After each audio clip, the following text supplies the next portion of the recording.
I really hope they don't bog down this season of Basketball Wives talking about Brandi Malaysia because I'm already over it. Fendi, like the bag.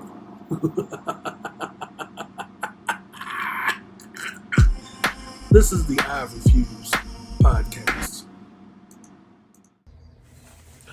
It's Mr. Fox, the I Refuse podcast. I figure I get on here, I guess, do a little video about Basketball Wives. Because, believe it or not, I've invested quite a great deal into Basketball Wives.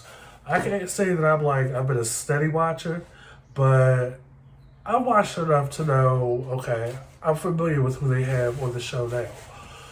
So, if you haven't already noticed, they've kind of, they brought back just about most of the old favorites. You know, Brooke is back, British is back, Brandi is back, Malaysia's back, Duffy's back, Angel Briggs' security system is back, and Jackie is back. They also have like a new girl, but pretty much it's like the leftovers at this point. Tammy and Evelyn are not back. Jennifer's back though. So they've kind of just taken the edge off, which can lead one to believe that this season is going to be Dollsville.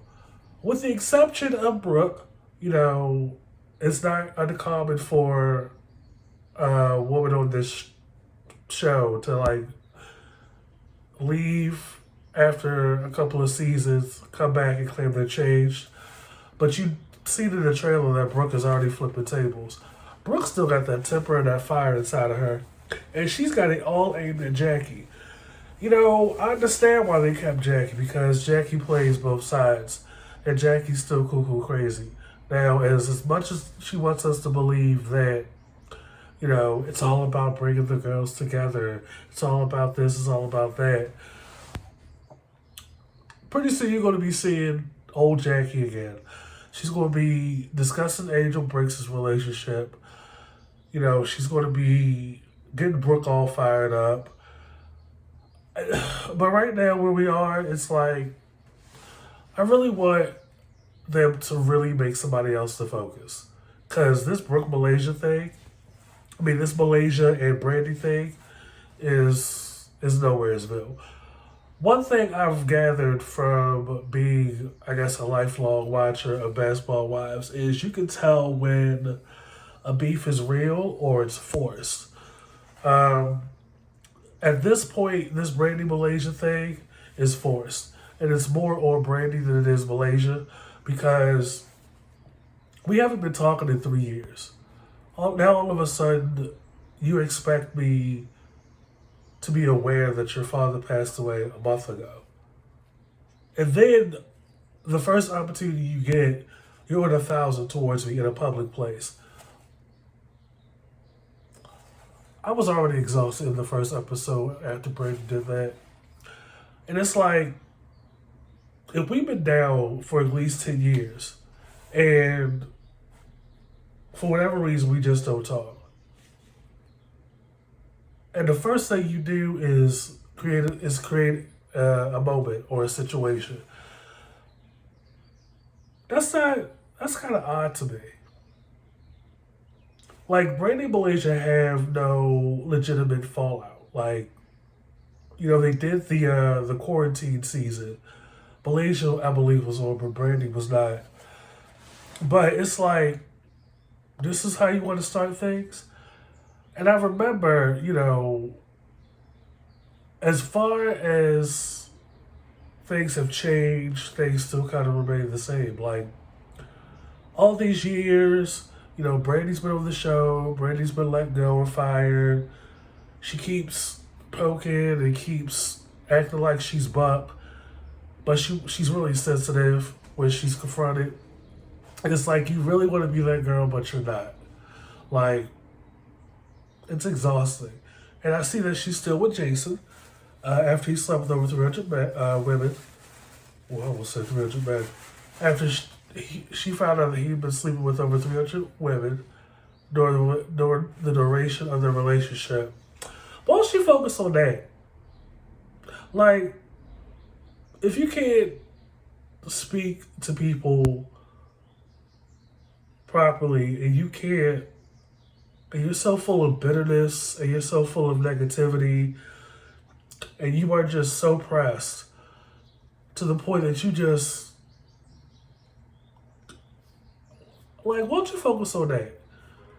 If you can't speak to Malaysia like you've known her for 13 years, speak to her like y'all were friends, like, actually ask Malaysia about Malaysia. Why are you here? And I don't normally go up for anybody on this show, but there is certainly, if you want to get to a desired result, you might want to start off with speaking to people like they're not trash. And on top of that, speak to somebody you've been friends with, as long as y'all have, like, some level of decency.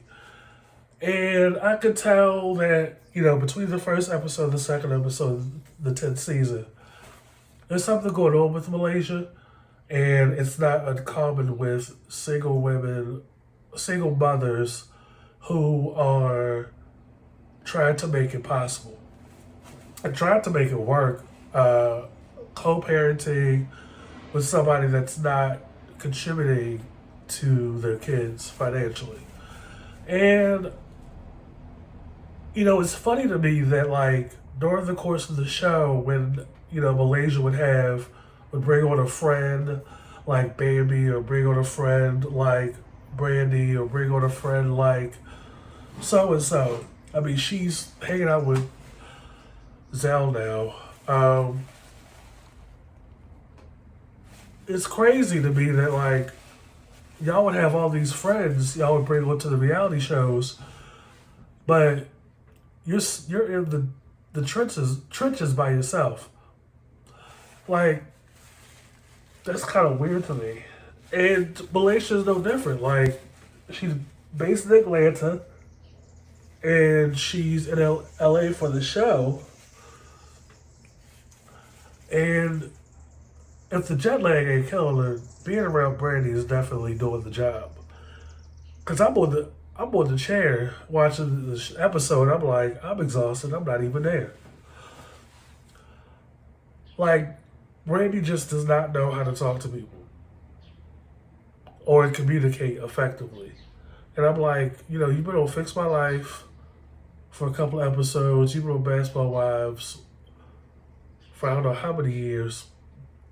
Like, what are you bringing to the table?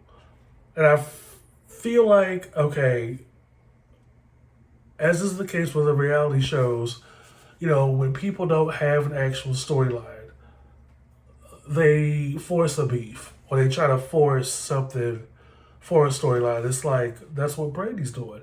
And Malaysia wants no parts.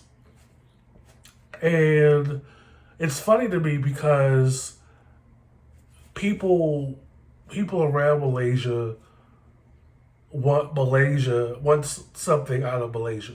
Like, it's like this every season. And it's like, there was 1 or 2 seasons of Basketball Wives where Malaysia, I just was not rocking with her. It's like, you insert yourself in other people's situations. Like, you're not a day one to any of these people, but you throw in chairs and tables and shit. And it's like, whatever happened to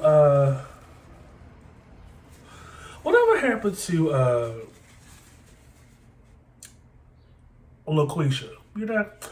LaQuisha that would rock them and sock them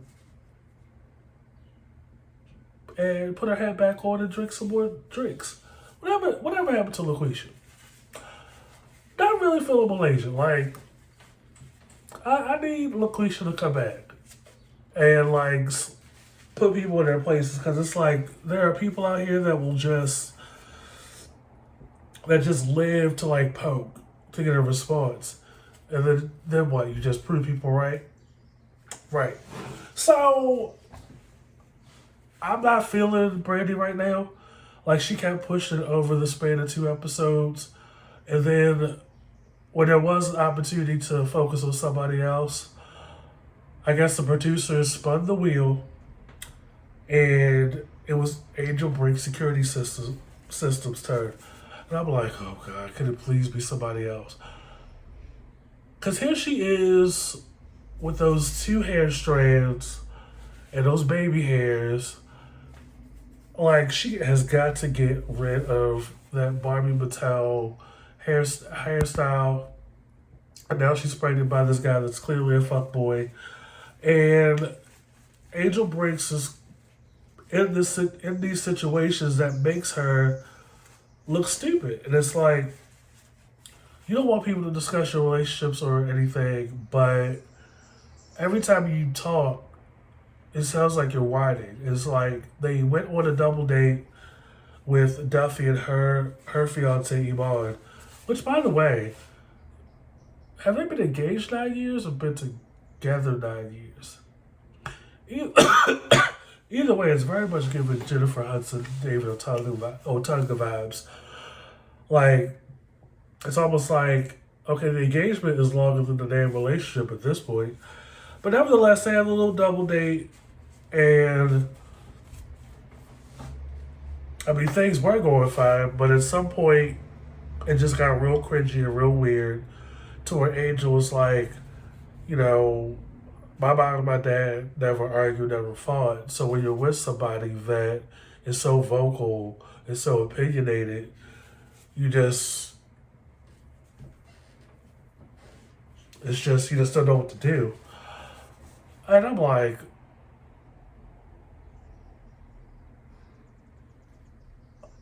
you might want to, before you get pregnant, before you lay down with somebody, you may want to figure out whether or not you're comfortable with how this person is talking to you or how they communicate.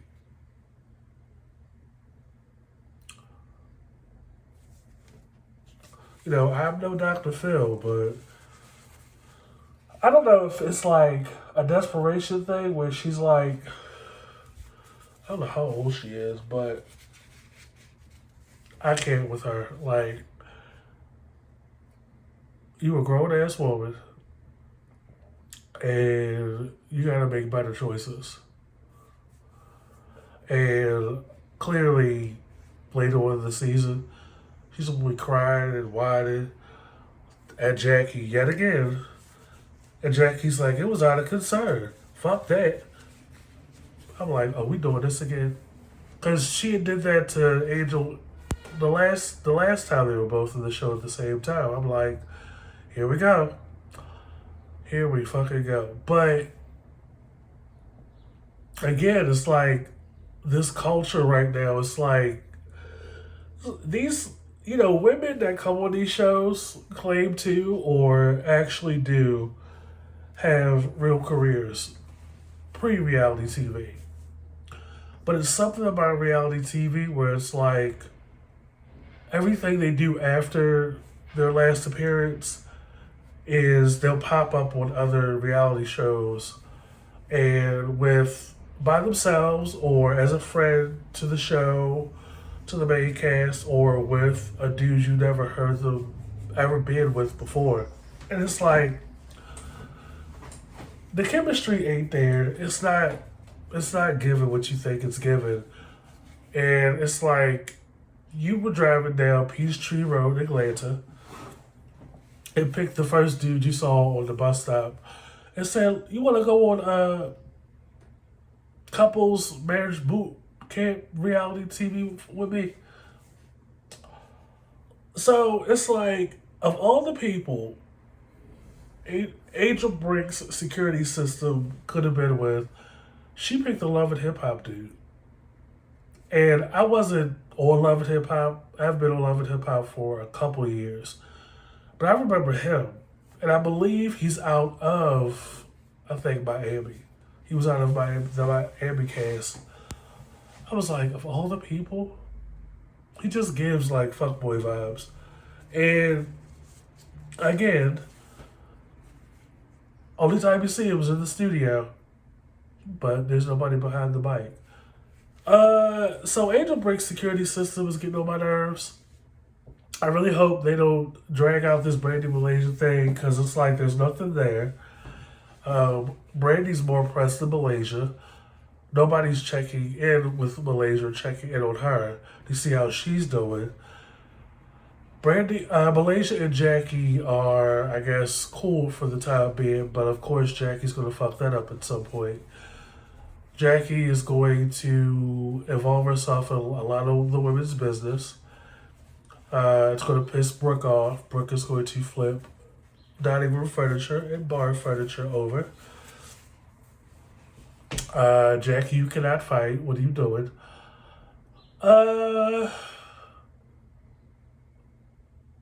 I hope French Montana isn't the only name that Duffy has worked with. Because while it's great that you're getting touring dates, it's not like you would DJ for Kendrick Lamar or anybody. Hell, even Lupe Fiasco. So I'll continue to drive by Basketball Wives. Maybe give it 10 minutes of my time at the most. And probably do a video off of that. But yeah, it's not giving a whole lot. And for Malaysia, of all people, to go to Evelyn, who's not loyal to anybody except to the person that pays her, who is Shawnee. About her situation with Brandi, it's like, ugh, she the last person. Maybe Malaysia thought, okay, well, since you and Jen were friends almost 20 some years, I guess I could. It's just a mess. So this is Mr. Miles Down Refuse podcast.